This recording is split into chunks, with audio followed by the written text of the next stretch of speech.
আজকে আমরা যে ভিডিওটি আজকে আমরা যে সাবজেক্ট আপনাদের সামনে উপস্থাপন করতে চলেছি সেটা ভীষণভাবে পরিচিত আপনাদের সাথে। সেই শব্দ, সেই ধারা, সেই ম্যাটারটা আপনারা সবাই জানেন। এই না 144 ধারা সিআরপিসিতে আমরা বলছি, সিআরপিসি সেকশন 144। 144 ধারা কি, এর অ্যাপ্লিকেশন কোথায়, কেন এটা প্রয়োগ করা হয়ে থাকে, কে এই 144 ধারা প্রয়োগ করে, আর কেনই বা 144 ধারা প্রয়োগ করতে হয় বা প্রয়োগ করার মতো পরিস্থিতির সৃষ্টি হয়, সেটা নিয়ে আমরা আজকে আলোচনা করব। বা 144 ধারায় কেউ যদি অ্যাকিউজড হন, তার কি হতে পারে, মানে তাকে কি অ্যারেস্ট করা হবে, পুলিশ কি তাকে অ্যারেস্ট করবে, বা অ্যারেস্ট করা হলে সে কি সহজে বেল পেতে পারে, এই সমস্ত বিষয় নিয়ে আজকে আমরা আলোচনা করব। দেখুন, CrPC 144 section criminal proceedings, CrPC criminal procedure code, যেটাকে বলছে ক্রিমিনাল প্রসিডিওর কোডের সিআরপিসি ফুল ফর্ম। বাংলায় আমরা নর্মালি এটা সবাই জানে 144 ধারা, আমরা মুখে প্রচলিত একটা শব্দ। কি বলছে, হোয়াট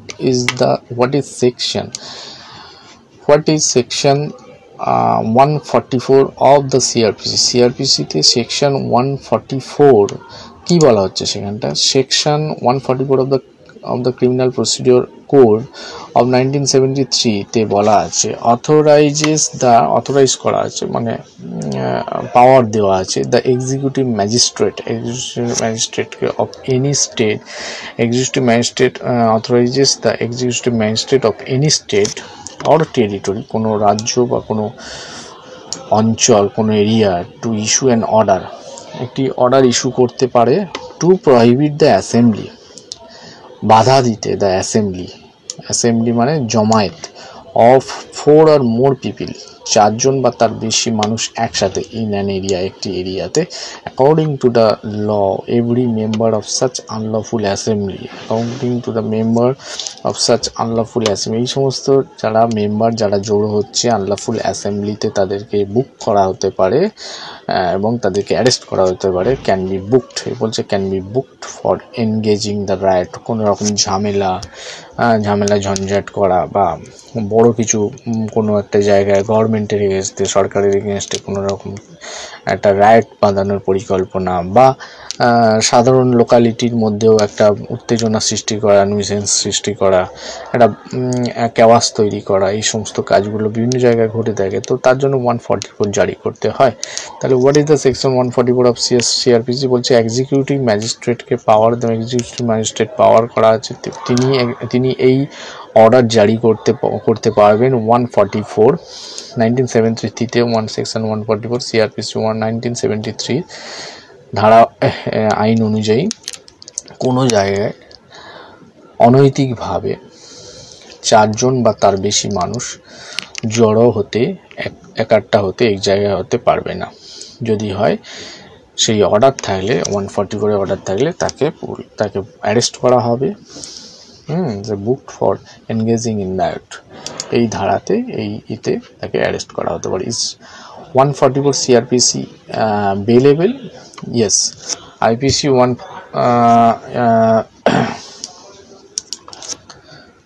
এক সেকেন্ড,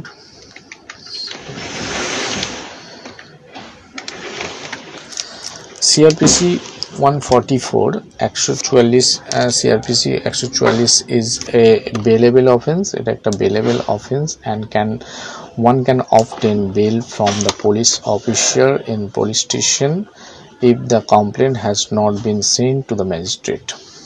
পুলিশ থানার থেকেই এগুলো থানাতেই তুলে নিয়ে যাওয়া হয়, থানাতেই ডিটেইন করা হয়, অ্যারেস্ট করা হয়, এবং সেখান থেকেই বেল পেয়ে যাবে। 144 যাদেরকে বুক করা হয় সেখান থেকেই তাদেরকে বেল দিয়ে দেওয়া হয়, নর্মালি তারা বেল পেয়ে যান। এবার হাউ লং, যদি না সেটা ম্যাজিস্ট্রেটের কাছে ডিটেলস কেস ডায়েরি পাঠিয়ে দেওয়া হয়, তো ততক্ষণ পর্যন্ত তারা ওই থানার থেকেই বেল করে নেওয়া যেতে পারে, বেল হয়ে যেতে পারে। How long is section 144 CrPC valid? বলছে এই সিআরপিসি যে অর্ডারটা করলো 144 144 ধারা, সেটা কতক্ষণ পর্যন্ত কত দিন পর্যন্ত, কত টাইম স্প্যান পর্যন্ত ভ্যালিড থাকে। সো এটা নর্মালি কি হচ্ছে, as per the rule specified in the specified for the implementation of section 144 in a given জুরিসডিকশনে 144 জারি করা হলে no order can remain in force for a period of more than 2 months। 2 মাস পর্যন্ত এর ভ্যালিডিটি থাকে। পিরিয়ড 2 মাস পরে এটার আর কোনো কার্যকারিতা থাকে না। তবে এটাকে মনে করলে এটাকে এক্সটেন্ড করা যায়। এটা ম্যাক্সিমাম পিরিয়ড অফ 6 months পর্যন্ত, 6 মাস পর্যন্ত এটাকে এক্সটেন্ড করা যেতে পারে। 6 months পর্যন্ত দেখুন। আর more to choose to extend the validity for 2 or 2 more months with the maximum validity 2 মাস করে স্ল্যাবে এটাকে এক্সটেন্ড করা যেতে পারে। যদি সেই অশান্ত পরিবেশ শান্ত না হয়, কন্ট্রোল না হয়, এটা 2 মাস করে এক্সটেনশন করা যেতে পারে। এটা আপ টু 6 months পর্যন্ত ভ্যালিডিটি রাখা যেতে পারে। হোয়াট ইজ দ্য পেনাল্টি আর punishment of CRPC section 144? 3 years in prison in the maximum is the maximum penalty। বলছে 3 বছর পর্যন্ত ম্যাক্সিমাম পেনাল্টি, 3 বছর পর্যন্ত ইমপ্রিজন। তো 3 years পর্যন্ত সাজা হতে পারে, 3 বছর সাজা। Offence or public gathering and protest will be completely prohibited while this ban is in effect। যখন এই ব্যান এফেক্ট থাকছে তখন হচ্ছে কি না, এটা হচ্ছে এর জন্য যে সাজা হবে, সাজাটা হচ্ছে আপনার 3 years পর্যন্ত, 3 বছর পর্যন্ত ম্যাক্সিমাম পিরিয়ড পর্যন্ত সাজা হতে পারে। তো আপনারা বুঝলেন ধারা 144-এ কি বলা আছে সিআরপিসি সেকশন 144-এ। আজকে আমি সেটা নিয়ে আলোচনা করলাম। আশা করি আপনারা বুঝতে পেরেছেন।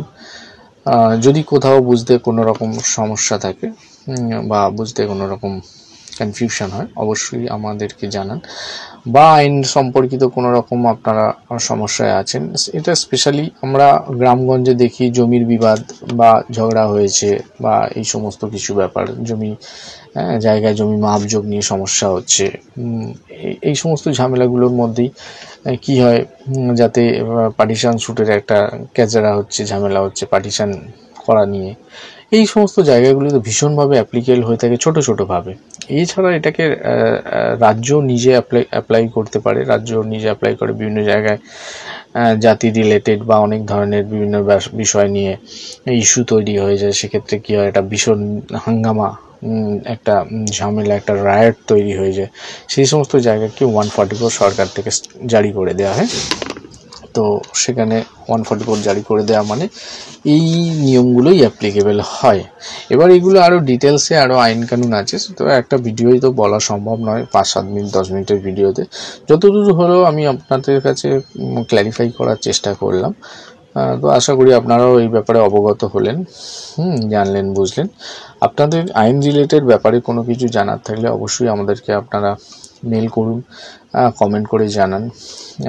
আমরা সে সমস্ত ব্যাপারে পরামর্শ কিভাবে আপনাদের সাথে কথা বলবো, কি রিলেটেড বা আপনারা কিভাবে সেখান থেকে রিলিফ পাবেন, আপনারা সেখান থেকে কীভাবে পরিত্রাণ পেতে পারেন, সেই সমস্ত কথাগুলো আমরা আপনাদের সাথে বলবো, যদি আপনাদের কারো সেই ধরনের কিছু প্রয়োজন থেকে থাকে। তো অসংখ্য ধন্যবাদ, আপনারা ভিডিওটা দেখলেন। আজকে এত অবধি। নেক্সট ভিডিওতে আবার আপনাদের সাথে আমার কথা হবে। আমি বলবো আপনাদের সঙ্গে আরও নতুন খবর শেয়ার করব। আজকে এত অবধি বলেই আমি শেষ করছি। ধন্যবাদ।